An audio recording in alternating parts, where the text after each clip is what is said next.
እንደምን አላችሁ? እኔ አለው እግዚአብሔር ይመስገን ደህና ነኝ። ዛሬም በጠቃሚና በአዲስ ፕሮግራም በድጋሜ ተገናኝተናል። በዛሬው የጤና ፕሮግራማችን ላይ የምንመለከተው የስኳር ድንችን የማይታመን የጤና ጥቅሞቹን፣ የንጥረ ነገር ይዘቶቹንና አጠቃቀሙን በዚህ ቪዲዮ ላይ በሚገባ የምነግራችሁ ይሆናል ማለት ነው። ይህ የጤና ትምህርት ታዲያ ለበርካታ ሰዎች በጣም ጠቃሚና አስተማሪ ስለሆነ ሁላችሁም በቅንነት ላይክና ሼር በማድረግ ሌሎችንም አስተምሩ አሳውቁላለሁኝ። በቀጥታ ወደ ጤና ትምህርታችን እንለፍ።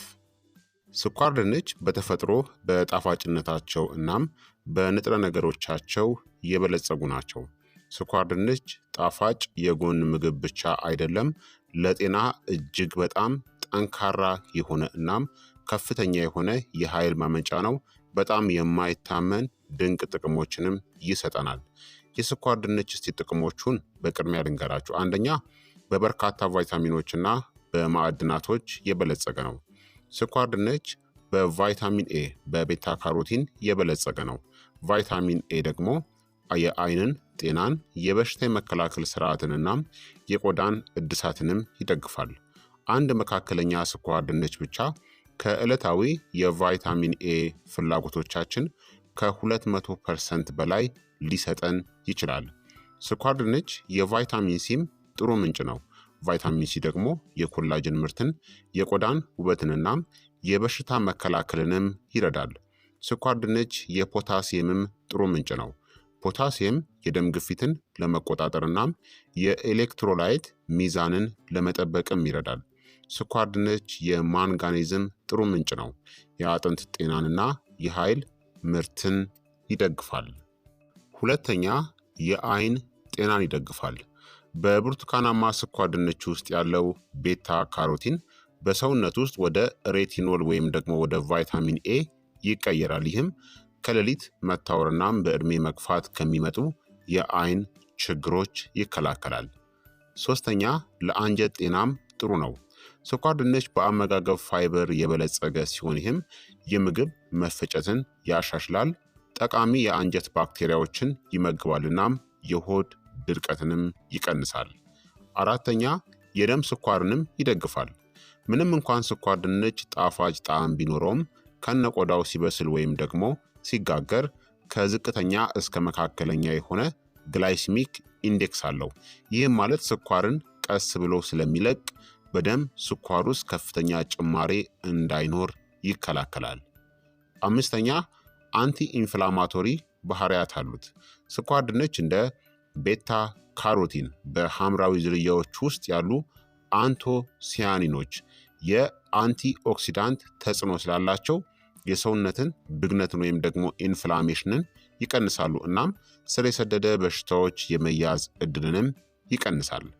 ስድስተኛ፣ የበሽታ መከላከልንም ያጠናክራል። የስኳር ድንች የቫይታሚን ኤ፣ የቫይታሚን ሲ እናም የአንቲ ኦክሲዳንቶች ጥምረት የበሽታ መከላከል ስርዓትን ያጠናክራል እንዲሁም የቁስል ፈውስንም ያፋጥናል። ሰባተኛ፣ የልብ ጤናንም ይጠብቃል። ስኳር ድንች የፖታሲየም ጥሩ ምንጭ ነው። ፖታሲየም ደግሞ የደም ግፊትን ለመቆጣጠር ይረዳል። የደም ግፊትን ተቆጣጠራችሁ ማለት ደግሞ በልብ በሽታ የመያዝ እድላችሁ በከፍተኛ ሁኔታ ይቀንሳል። እንዲሁም ስኳር ድንች በፋይበርም የበለጸገ ነው። መጥፎ ኮሌስትሮልን ኤልዲኤልን ለመቀነስም ይረዳል። ይህ ደግሞ ለልብ በሽታ የመጋለጥ እድልን ይቀንስልናል ማለት ነው። ስምንተኛ፣ ስኳር ድንች ክብደታችንንም ለመቆጣጠር ይረዳል። የስኳር ድንች የፋይበር ይዘቱ ለረጅም ጊዜ ጥጋብን ስለሚሰጥ የክብደት መቆጣጠርን ሊረዳም ይችላል። በስብ ዝቅተኛ ነገር ግን በንጥረ ነገሮች የበለጸገ ነው። እንደ ምጣኔው መጠን ለጤናማ ክብደት መጨመር ወይም ደግሞ መቀነስ በጣም ተስማሚ ነው። ዘጠነኛ፣ ስኳር ድንች የቆዳ እናም የፀጉር ጤናንም ይደግፋል። የቫይታሚን ኤ ይዘቱ የቆዳ እድሳትን ይረዳል። ቫይታሚን ሲ ይዘቱ ደግሞ ለስላሳ እናም ወጣት ለሆነ ቆዳ የኮላጅን ምርትን ይደግፋል ማለት ነው ስኳር ድንች። ይህም ብቻ ሳይሆን ሌሎችንም በርካታ ጥቅሞችን ይሰጠናል ማለት ነው። በጣም ችላ ልትሉት የማይገባ ነው። ስኳር ድንችን በአመጋገባችሁ ውስጥ ብታካትቱ እነዚህን ድንቅ ጥቅሞችን ታገኛላችሁ። ታዲያ በ100 ግራም የተቀቀለ ስኳር ድንች ውስጥ ከነቆዳው ማለት ነው ያለውን የአመጋገብ ወይም ደግሞ የንጥረ ነገር ይዘቱን ልንገራችሁ። ካሎሪ 86፣ ካርቦሃይድሬትስ 20 ግራም፣ ፋይበር 3 ግራም፣ ፕሮቲን 1.6 ግራም፣ ስብ 0.1 ግራም፣ ቫይታሚን ኤ 709 ማይክሮግራም ወይም ደግሞ በቀን ከሚያስፈልገን ከ200% በላይ ይሰጠናል። ቫይታሚን ሲ 2.4 ሚሊግራም፣ ፖታሲየም 337 ሚሊግራም፣ ማንጋኔዝ 0.3 ሚሊግራም፣ ማግኒዥየም 25 ሚሊግራም፣ ካልሲየም 30 ሚሊግራም እናም ብረት ወይም ደግሞ አይረን 0.6 ሚሊግራምን ይይዛል። ስለዚህ ስኳር ድንች እንግዲህ በርካታ ቫይታሚኖችና ማዕድናቶችን ይሰጠናል ማለት ነው። ታዲያ ጤናማ የሆነ የስኳር ድንች አዘገጃጀትና አመጋገብን እነግራችኋለሁኝ።